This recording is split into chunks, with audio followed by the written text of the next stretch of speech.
9 مئی کو جس طریقے سے جتنا پی ٹی آئی اس کو لائٹ لے رہی ہے، فوج اتنا اس کو سنجیدہ لے رہی ہے۔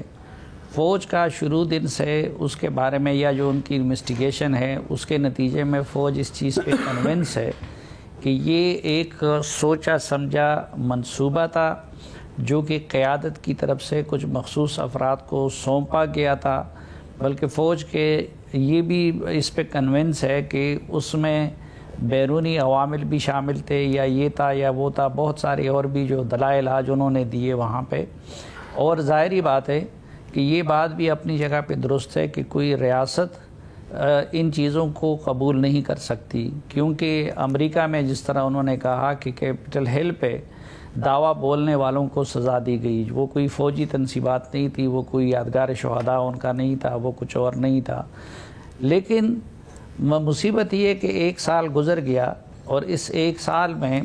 بہت سارے لوگ جو شاید بے آسرا قسم کے ہیں وہ تو جیلوں میں سڑ رہے ہیں، لیکن بہت سارے اہم کردار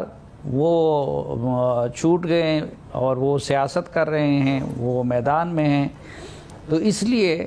ہم تو یہ گزارش کرتے ہیں کہ اگر پی ٹی آئی انکار کرتی رہے گی، اگر پی ٹی آئی اس کو ایک مصنوعی اور خود ساختہ یا فوج کا اپنا کیا بنایا ہوا منصوبہ قرار دے گی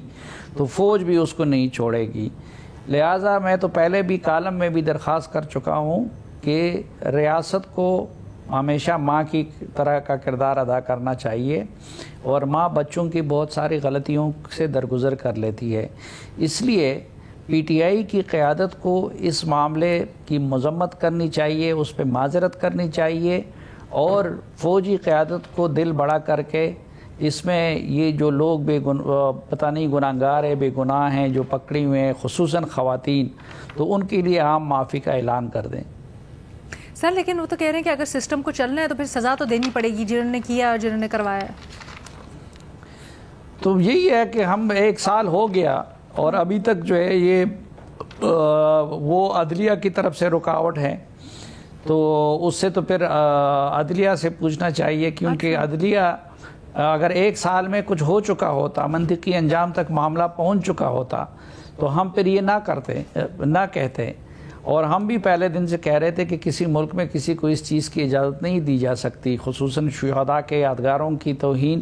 اور پھر یہ کہ کور کمانڈر کے گھر پہ پھر یہ بھی تھا کہ فوج نے اپنے حصے کے لوگوں کو سزائیں دے دی۔ مثلاً یہ کوئی معمولی بات نہیں تھی کہ کور کمانڈر کو فارغ کر دیا گیا اور افسران کو فارغ کر دیا گیا، بہت سارے درجنوں کی تعداد میں افسران کو جو اس میں غفلت کے مرتکب ہوئے تھے ان کو فارغ کر دیا گیا، ان کو سزائیں دی گئیں۔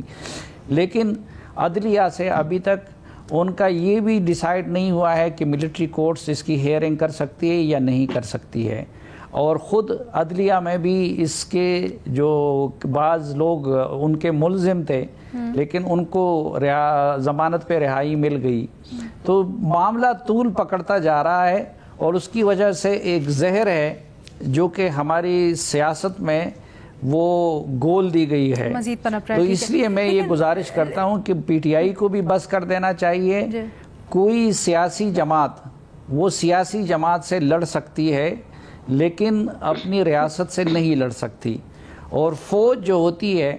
وہ سیاسی جماعتوں سے لڑنے کے لیے نہیں ہوتی بلکہ وہ دشمن سے لڑنے کے لیے ہوتی ہے۔